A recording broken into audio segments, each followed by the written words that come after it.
जय जिनेंद्र बंधुओं। आज हम जैनागम पर आपको ले आए हैं एक ऐसे अतिशयकारी पार्श्व नगरी में जिसे एलोरा कहा जाता है। दोस्तों, एलोरा जिस प्रकार से गुफाओं के लिए प्रसिद्ध है, उसी प्रकार से यह प्रसिद्ध है पार्श्वनाथ पहाड़ मंदिर के लिए। दोस्तों, एलोरा की 500 सीढ़ियाँ चढ़ के जाने के बाद जब आप पार्श्वनाथ भगवान की प्रतिमा के दर्शन करोगे तो आपको एक अलग ही सुख की अनुभूति होगी। आपका मन प्रसन्नता से झूम उठेगा, आपका मन सरोबर हो जाएगा। एलोरा का यह पार्श्वनाथ मंदिर एक ऐतिहासिक धरोहर है। ये सिर्फ मंदिर नहीं बल्कि पहाड़ को काट कर बनाई गई एक कलाकृति है।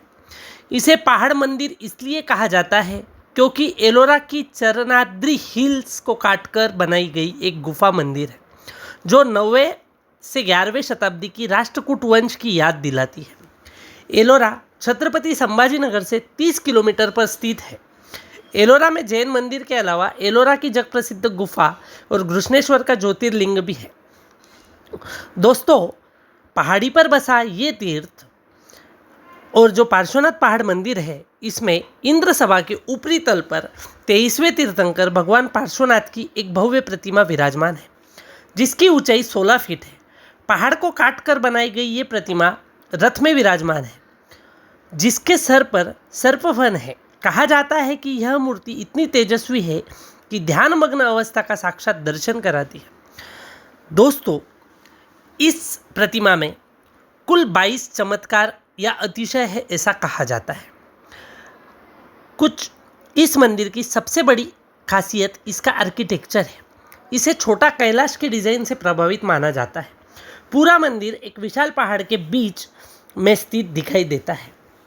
मंदिर में भगवान पार्श्वनाथ के साथ माता पद्मावती और धर्मेंद्र देव की भी प्रतिमाएं बहुत बारीकी से उकेरी गई है जो उस दौर के कला को दर्शाता है।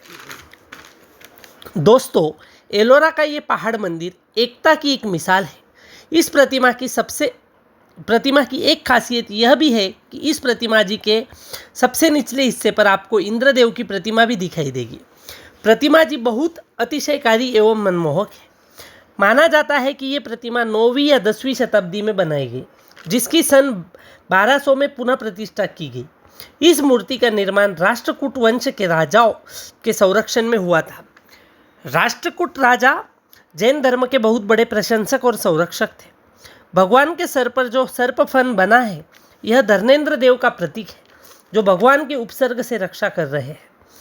एलोरा में पहाड़ मंदिर के साथ साथ पार्श्वनाथ जैन ब्रह्मचर्याश्रम भी है जहाँ पर अभी 100 से ज़्यादा बच्चे ज्ञानार्जन कर रहे हैं।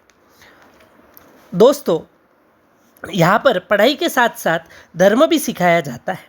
सुबह नमोकार प्रार्थना स्वाध्याय और शाम को भक्तांबर पाठ उनके दिनचर्या का एक हिस्सा है। इन्हें अभिषेक विधि, पूजन, हर चीज़ के बारे में सिखाया जाता है और जैन धर्म से कैसे जुड़े रहना चाहिए ये भी बताया जाता है। गुरुकुल के विद्यार्थियों को हर रविवार को पहाड़ वंदना एवं पहाड़ की साफ सफाई करने भी भेजा जाता है। इसके अलावा यहाँ पर श्रीमती कंचनबाई जय कुमार अजमेरा जैन इंग्लिश स्कूल का भी जैन समाज के द्वारा संचालित की जाती है जिसमें कुल 195 विद्यार्थी ज्ञानार्जन कर रहे हैं। यहाँ पर भी धर्म के साथ साथ कर्म भी सिखाया जाता है। दोस्तों, एलोरा में रहने के लिए उचित व्यवस्था भी है। यहाँ पर कुल 56 कमरे उपलब्ध हैं और 15 एसी कमरे भी उपलब्ध हैं। यहाँ की नई धर्मशाला बहुत ही स्वच्छ और सुंदर है। इसी प्रकार से एलोरा में आने वाले सभी भाविकों के लिए नीचे के मंदिर में भी दर्शन की व्यवस्था है। एलोरा यह एक ऐसा स्थल है, अगर आप महाराष्ट्र की यात्रा पर आओ और एलोरा न देखो तो आपकी महाराष्ट्र की यात्रा कभी पूरी नहीं हो सकती। दोस्तों, आज जैनागम पर आपको यह अतिशयकारी मनमोहक एलोरा की पार्श्वनाथ भगवान की प्रतिमा जी के दर्शन कर कैसा लगा कमेंट में ज़रूर बताना। और क्या आप इससे पहले कभी पार्श्वनाथ मंदिर के दर्शन किए हो, ये भी जय जिनेंद्र लिखकर कमेंट में ज़रूर बताना। ऐसे ही नए और आश्चर्यकारी तीर्थों के दर्शन करने के लिए जैनागम को ज़रूर सब्सक्राइब करें।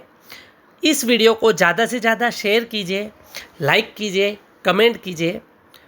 जय जिनेंद्र।